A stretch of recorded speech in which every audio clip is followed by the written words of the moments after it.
program is coming to you from the headquarters of the 2nd Marine Division.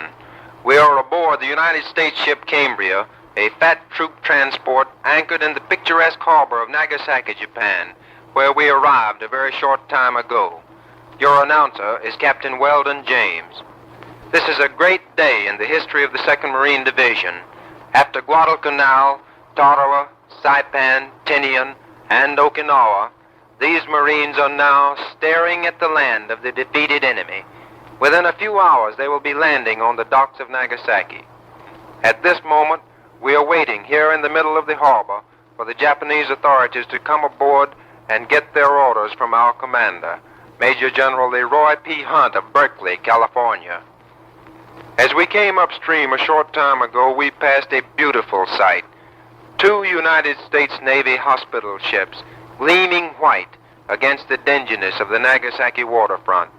Aboard them, we are told, are 700 American and Allied ex-prisoners of war, rescued by victory, ready now for the long dream voyage home. It was a touching sight indeed as we passed them. They lined the decks of the hospital ships to cheer and wave and cheer repeatedly as the great transports of Marines passed by. On the topmost deck of one of them, I could see the frail forms of 4 women in civilian clothing. We could only guess as to who they were or what their prison experience had been. But as long as the Marines remained in sight, these 4 frail women continued to wave and to wave. And through our glasses, we could see that 2 of them wept as they waved. Below us on the main deck of this ship, hundreds of Marines and sailors are staring curiously at the green hills of Nagasaki. Every man aboard is eager for his first sight of the Japanese officials, who are expected to arrive momentarily. Here in the wardroom of the ship, 2 conference tables, placed side by side, are floodlighted for the benefit of our photographers.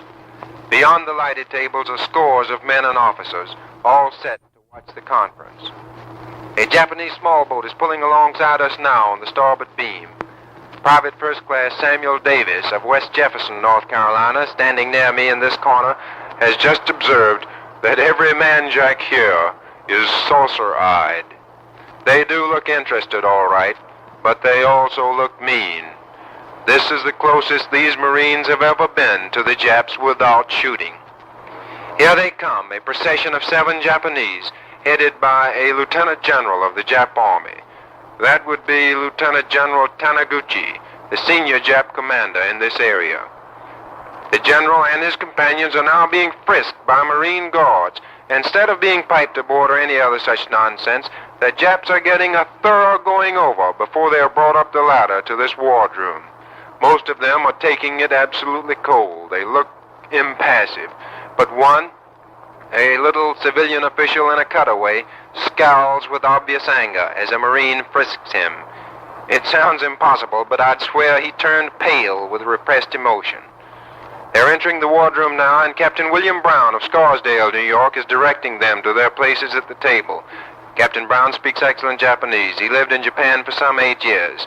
He will serve as interpreter for General Hunt and his staff. The general has just entered the wardroom. Captain Brown barks attention in Japanese. Kyotosuke, that is. The Japs have leaped to their feet. The general and his aides are sitting down, and the Japs follow suit. With General Hunt is his assistant division commander, Brigadier General John Walker of Azle, Texas, several Marine colonels, and 2 naval officers. The Japs wait expectantly as General Hunt, looking twice as stern as anyone has ever seen him look before, stares through and beyond them, then looks down at his notes. The wardroom is dead silent. We'll switch microphones now and pick up General Hunt as he speaks to the Japanese. Marine Division has been ordered to Nagasaki to enforce the terms of surrender imposed by the Allied power and of which you have been advised. We shall expect of you meticulous observance of the terms of surrender and immediate and complete execution of orders which you shall receive from us. Specific directives will be issued to you later in this connection. For the present, you will be prepared to provide such assistance as is required in the establishment of this force certain preliminary information which we require.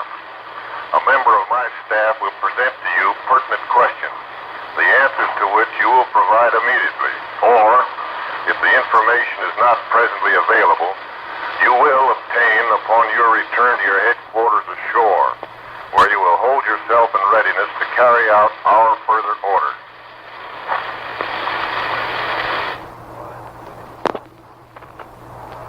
That's it, straight and to the point. The General has finished his business here. Without a further look at the Japanese, and without waiting for Captain Brown's interpretation of his remarks, he is stalking out of the wardroom, as everyone stands at attention. Now the others at the conference table are sitting down again, and the staff officers are drawing out maps and charts, ready to get down to details.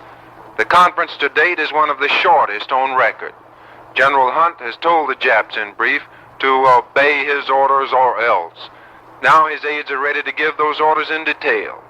And within a few minutes, as planned, the Marines will take to their landing craft and head for the docks of Nagasaki. Guadalcanal, Tarawa, Saipan, Tinian, Okinawa, now Japan. This is it, all right, but a different this is it from the grim old D-days of the past. It's the end of the long journey, and these Marines are ready for it.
Hope you guys enjoyed this video. If you like more informative content, check my main channel as well, where you can find in-depth videos about historical weapons, vehicles and events. See the link in the description.